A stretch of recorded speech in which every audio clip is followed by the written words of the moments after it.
आज मंत्रिपरिषद में 25 एजेंडों पे सहमति दी गई। सर्वप्रथम शिक्षा विभाग का प्रस्ताव पर मंत्रिपरिषद में स्वीकृति दी गई, जिसके अंतर्गत तो बिहार राज्य विद्यालय अध्यापक नियुक्ति स्थानांतरण अनुशासनिक कार्रवाई एवं सेवा शर्त संशोधन नियमावली 2023 है, जिसके अंतर्गत वर्तमान में शिक्षक बहाली की प्रक्रिया चल रही है, उसमें एक परिवर्तन किया गया है। पूर्व में जो नियमावली में प्रावधान था कि केवल बिहार के निवासी ही इसमें अपना आवेदन दे सकेंगे, उस प्रावधान को संशोधित करते हुए अब भारत के नागरिक इस के अंतर्गत अपना आवेदन दे सकेंगे। इसका मतलब बिहार छोड़ के अन्य राज्यों के भी जो अभ्यर्थी हैं, जिन्होंने पात्रता पूरी कर ली है इस नियमावली के अंतर्गत, वे इस परीक्षा में भाग ले सकेंगे। इसका मतलब यह है कि अन्य राज्यों के जो भी हमारे जो कैंडिडेट्स हैं, जो इसकी पात्रता रखते हैं, वे अब इस परीक्षा में भाग ले सकेंगे और इस राज्य में शिक्षक बन सकेंगे। तो ये एक संशोधन है जो मंत्रिपरिषद ने स्वीकृत किया है। दूसरा, खाद्य उपभोक्ता संरक्षण विभाग का प्रस्ताव था, जिसके अंतर्गत स्मार्ट पीडीएस को लागू करने का राज्य सरकार ने निर्णय लिया है। आपको जानकारी होगी कि स्मार्ट की जो पीडीएस कार्ड है, जो जन वितरण प्रणाली का कार्ड है, उसका प्रयोग कोई भी जो धारक है वो देश के किसी भी पीढ़ी से अपना खाद्यान्न ले सकते हैं, ये प्रावधान था। तो इसी को लागू करने के लिए जो स्मार्ट पीडीएस व्यवस्था है, सॉफ्टवेयर है, और जो इसकी पूरी एंड टू एंड कंप्यूटराइजेशन है, दुकान से लेकर कस्टमर तक, उसको लागू करने का निर्णय लिया है। यह केंद्र प्रायोजित योजना है और 60-40 के अंतर्गत यह इसकी फंडिंग है और राज्य सरकार को इसमें 63.07 करोड़ इसमें राज्य का राजस्व होगा। तो स्मार्ट पीडीएस लागू करने का निर्णय लिया है। लागू है, लेकिन इसका जो सॉफ्टवेयर है, जो इसकी व्यवस्था है, सॉफ्टवेयर जो स्मार्ट पीडीएस का जो स्कीम है, जो सॉफ्टवेयर है, एंड टू एंड कंप्यूटराइजेशन है, उसको लागू है। पहले तो मतलब नीतिगत निर्णय तो है ही कि कार्ड को लेकर आप कभी भी कहीं किसी राज्य में आप इस्तेमाल कर सकते हैं, लेकिन जब तक आपका जो कार्ड है उस सिस्टम के अंतर्गत या सॉफ्टवेयर में उपलब्ध नहीं रहेगा, तो आप किसी अन्य राज्य में नहीं यूज़ कर सकते हैं। तो यह व्यवस्था अब लागू कर दी गई है। कब से? यदि सॉफ्टवेयर इम्प्लीमेंट हो गया तो सब डेटा एंट्री होगा, ये सब होगा। तो मंत्रिपरिषद ने निर्णय लिया है कि इस राज्य में इसको लागू किया जाए। पशु एवं मत्स्य संसाधन विभाग के 3 प्रस्ताव थे। इसमें देसी गाय को प्रोत्साहन देने के लिए, देसी गाय राज्य में देसी गाय को प्रोत्साहित करने के लिए एक योजना राज्य सरकार ने स्वीकृत की है। यह 7 निश्चय 2 के अंतर्गत है। इसमें 37,05,45,000 रुपये व्यय होंगे और इसके अंतर्गत 2 गाय, 4 गाय, 15 गाय और 20 गाय देसी नस्ल के गाय एवं बाछी पर साहिवाल, गिर और थारपारकर, ये 3 है, साहिवाल, गिर और थारपारकर, ये देसी वैरायटी हैं। तो देसी गाय में अनुदान दिया जाएगा। देसी गाय में जो 2 गाय है उसमें 50% अनुदान दिया जाएगा और अनुसूचित जाति, जनजाति और अति पिछड़ों को 75। 4 में वही दर होगा 50-75 और उसके बाद जो 15 और 20 गाय का है उसमें 40% होगा सामान्य वर्ग के लिए और 40% अनुसूचित जाति, जनजाति और अति पिछड़ा। तो 40% है 15 और 20 का, और 2 और 4 गायों के लिए 50 और 75 है। तो ये एक महत्वपूर्ण योजना है जो स्वीकृति दी गई है। राज्य में जो मीठापुर में जो रिसर्च सेंटर है, अनुसंधान केंद्र है, मत्स्य अनुसंधान केंद्र, उसको निर्माण के लिए 54,35,31,000 रुपये की स्वीकृति दी गई। इसके अंतर्गत मीठापुर में आपका मछली का रिसर्च सेंटर स्थापित होगा। साथ ही साथ जो मछुआरों का प्रशिक्षण है वह भी इसी में कार्यरत होगा। राज्य में मत्स्य विकास को सुचारू रूप से चलाने के लिए जो अभियंता हैं विभाग के, उनकी शक्तियों में परिवर्तन किया गया है। सहायक अभियंता पहले 1 लाख तक तकनीकी स्वीकृति देते थे, अब 25 लाख तक स्वीकृति दे पाएंगे। कार्यपालक अभियंता 3.5 लाख का था और 50 लाख तक तकनीकी स्वीकृति दे पाएंगे। कृषि विभाग की एक योजना है जो बागवानी कार्यक्रमों का राज्य में कार्यान्वित हो रहा था। इसके अंतर्गत 43,59,91,900 रुपये की स्वीकृति दी गई। इसके अंतर्गत जो विभिन्न फसलें हैं बागवानी के, जो फल के, उनमें अनुदान का प्रावधान है। अनुदान की राशि थोड़ी बढ़ाई गई है विभिन्न कैटेगरीज में, और इसके अंतर्गत अनुदान कुछ जगह 75% किया गया है, कुछ जगह 50 किया है। इसमें मुख्यतः जो 35 और 50 पहले अनुदान दिए जाते थे, उसको बढ़ाकर 35-40 में 15 एवं 10% की वृद्धि हुई। तो अनुदान की राशि की वृद्धि हुई है। बड़ी लंबी सूची है, हम किसी को इंटरेस्ट होगा तो मैं उपलब्ध कराऊंगा। और 60, 20 और 20 इस रेशो में दिया जाएगा। पहले 60% दिया जाएगा, फिर 20% दिया जाएगा, फिर 3 किस्तों में दिया जाएगा।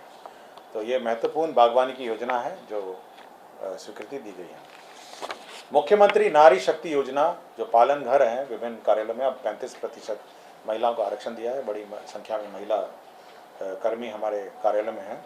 तो हर कार्यालय में पालन घर के स्थापन के लिए जो आवर्ती व्यय है वो 3,16,440 रुपये होगा। अनावर्ती व्यय है जो 5,36,428 रुपये। तो कुल मिला के 8,52,868 रुपये ये पालन घर विभिन्न कार्यालयों में जो महिला शक्ति नारी शक्ति योजना के अंतर्गत पालन घर का संचालन और इसका अनुदान जो है महिला विकास निगम संचालित करेगा। ये एक पालन घर का है। तो हर कार्यालय में पहले बहुत कम था, पहले बहुत राशि में बढ़ोतरी थी। योजना तो पुरानी है तो इसमें बढ़ोतरी की गई है। पहले बहुत ही कम राशि थी। पहले आपकी राशि केवल 24,000 और 18,000 कुल 42,000 थी। तो 42,000 से बढ़ाकर 8,52,868 बड़ी संख्या में अब महिला कर्मी हो गए हैं। तो इतनी कम जो राशि जो 42,000 उसमें संभव नहीं था, इसलिए अब राशि बढ़ा दी गई है। योजना पुरानी है। कृषि जैव प्रौद्योगिकी महाविद्यालय सबौर के अंतर्गत आधारभूत संरचना निर्माण के लिए 72 करोड़ 32 लाख यह प्रशासनिक स्वीकृति दी गई है। और 23-24 में 5 करोड़ की निकासी व्यय की स्वीकृति दी गई है। तो कृषि जैव प्रौद्योगिकी महाविद्यालय सबौर की आधारभूत संरचना में राशि स्वीकृत की गई है। राज्य में पर्यटकों के लिए जो 3 5 स्टार होटल निर्माण किए जाने हैं, अशोक पाटलिपुत्र अशोक है, आपका बांकीपुर बस स्टैंड है, और तीसरा आपका सुल्तान पैलेस है। तो आपको याद होगा पहले इसकी स्वीकृति दी गई थी। और इसी को काम आगे बढ़ाने के लिए जो आइडा एक्ट है, आधारभूत संरचना विकास सामर्थ्यकारी इनेबलिंग संशोधन अधिनियम 2023 पास हुआ था। बजट सत्र में ये अधिनियम पास हुआ था। तो उसी के आलोक में ये पीपीपी मोड में ये तीनों होटल का निर्माण होगा। तो कि जो पहले ये अधिनियम से पहले कैबिनेट ने स्वीकृत किया था पुराना, तो क्योंकि अधिनियम पास हो गया है, कैबिनेट ने इतना ही निर्णय लिया है कि जो भी कार्रवाई होगी यह आधारभूत संरचना विकास सामर्थ्यकारी इनेबलिंग संशोधन अधिनियम 2023 के आलोक में की जाएगी पीपीपी मोड में। और इसमें अनुमानित करीब 1100 कमरे टोटल मिला के तीनों मिला के 5 स्टार होटल का निर्माण अलग अलग। ये बहुत पुराना राज्य का निर्णय है।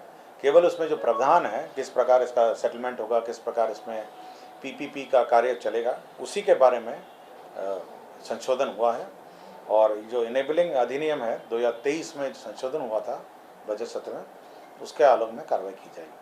उसमें जैसे 30 साल का एक्ट में प्रावधान था, तो अब 45 साल का पुराना स्वीकृत प्रस्ताव था। तो कितने साल तक उसको सेटल किया जाएगा, इस पर आइडा को शक्तियाँ प्रदत्त हैं।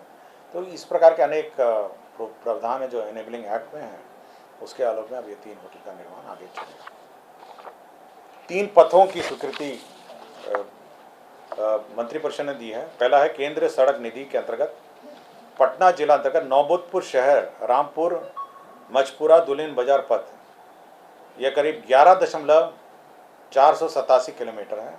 तो यह 49 करोड़ 77,70,252। तो यह स्वीकृति ये नाबार्ड के अंतर्गत थी। यह केंद्र सड़क निधि के अंतर्गत है, तो इसके अंतर्गत यह स्वीकृति दी गई है। दूसरा है पथ प्रमंडल दरभंगा अंतर्गत हथौड़ी कोठी से बेहड़ी पथ, ये करीब 5,395 किलोमीटर है और 34 करोड़ 28 लाख 98 हज़ार है। तो ये नाबार्ड के अंतर्गत है, तो ये स्वीकृति दी गई है। दूसरा है पथ प्रमंडल दरभंगा के अंतर्गत ही है, कमतौल पानी टंकी से सनहपुर श्याम चौक तक वाया बेलवाड़ा कांटी पोखर जहांगीर टोला मेहदी चौक पकट टोला चकोती कलवाड़ा बिदौली चौक पथ, ये करीब 20.466 है कुल लंबाई, और 56,93,14,000 रुपये इसमें स्वीकृति दी गई।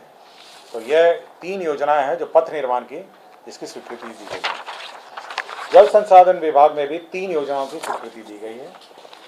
इसमें पहला है अकाली नाला छाड़ी गंडकी माही गंगा नदी जोड़ योजना। यह नदी जोड़ योजना के अंतर्गत है। इसमें 69,89,79,000 रुपये की प्रशासनिक स्वीकृति।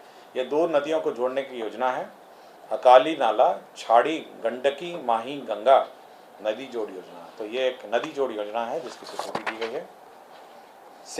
सिंहवारणी जलाशय योजना एवं इससे निकलने वाले उच्च स्तरीय मुख्य नहर 0 से 317 चेन तक, इसका पुनर्स्थापन 125 करोड़ 82 लाख रुपए की स्वीकृति दी गई है। तो ये जलाशय का जीर्णोद्धार है और इससे निकलने वाले जो नहर है उसका भी जीर्णोद्धार है, तो ये स्वीकृति दी गई है। हाँ, ये वाला ये खड़गपुर झील योजना है, तो खड़गपुर झील है, मुंगेर जिला है ना ये खड़गपुर झील। और तीसरा भी मुंगेर जिला से ही है, डाकरा नाला नहर पंप योजना। आपको याद होगा कि समाधान यात्रा में माननीय मुख्यमंत्री द्वारा भ्रमण किया गया था और इसमें इस योजना का भी निरीक्षण किया गया था। और ये नाला बहुत पुरानी है, ये 1978 की है, 1978 की योजना है। और इस योजना के अंतर्गत ये बना था, लेकिन जब बना था तो गंगा नदी बिल्कुल सट के चलती थी किनारे में, और अब दूर हो गई है, जिस कारण से ये पूरी योजना बंद हो गई। तो अब उसको गंगा नदी से पानी निकाल के इस नहर योजना पंप नहर योजना को पुनर्जीवित करने के लिए डाकरा नाला पंप नहर योजना का अवशेष कार्य प्राकृतिक राशि 135 करोड़ 43 लाख मात्र की प्रशासनिक स्वीकृति। तो ये डाकरा नाला का बहुत महत्वपूर्ण योजना है और 1978 की योजना, ये सबसे पुरानी योजना, 145 या 35 145.43।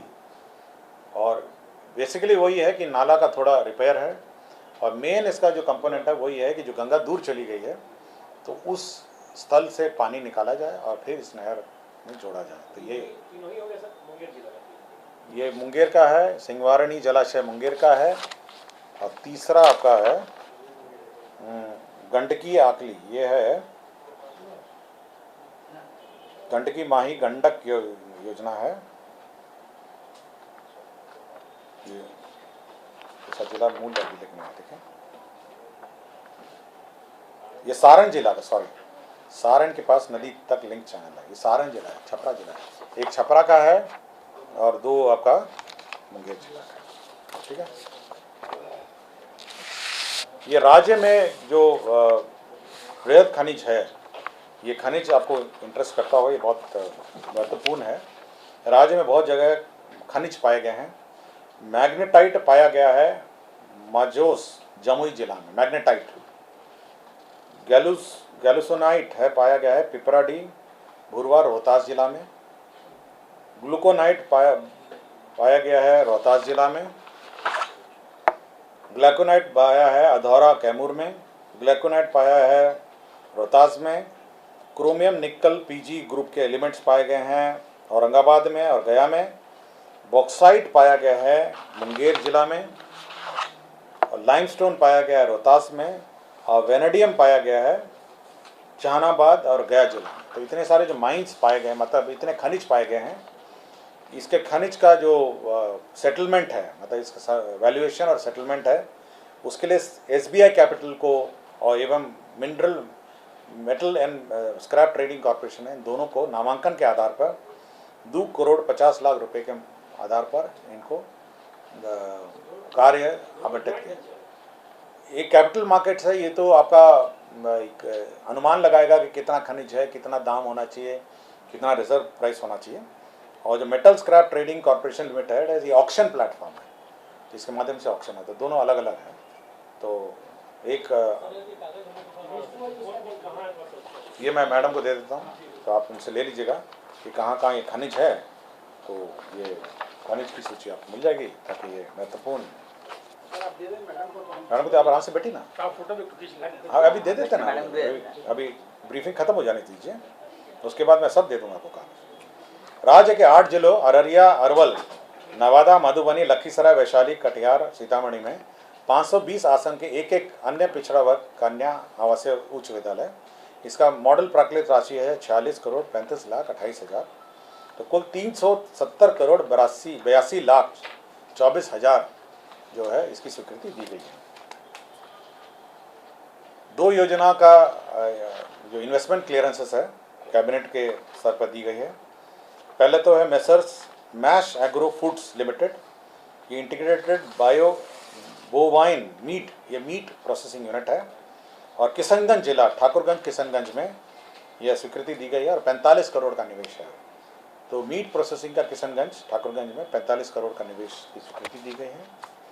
एक एथनॉल यूनिट है messrs Brijendra Kumar builders, ethanol का यूनिट है, ये मोकामा पटना की इकाई है और करीब 104 करोड़ 18 लाख का निवेश है। तो 2 निवेश की स्वीकृति दी गई है। बिहार राज्य विद्युत बोर्ड में जो पुराने कर्मचारी हैं, जो 2012 में जब बंटवारा हुआ था विभिन्न कॉरपोरेशंस में, तो बकाया जो रिटायरमेंट ड्यूज की राशि है वो राज्य सरकार को भुगतान करना पड़ता है। इसके तहत 797 करोड़ 63 लाख रुपए जो है वो मंत्रिपरिषद ने भुगतान की स्वीकृति दी है। दूसरा एक निर्णय हुआ है जो माननीय उच्च न्यायालय के आदेश के आलोक में है, जो विभिन्न मुख्यालय के थाने, जो पटना के थाने हैं, उसमें बड़ी पुरानी गाड़ियां हैं, जो जब्त गाड़ियां हैं वो पड़ी रहती हैं, कुछ सड़कों में पड़ी रहती हैं, कुछ थाने के अंदर पड़ी रहती हैं, और कुछ आप देखते होंगे जगह जगह पे रखने की जगह नहीं है।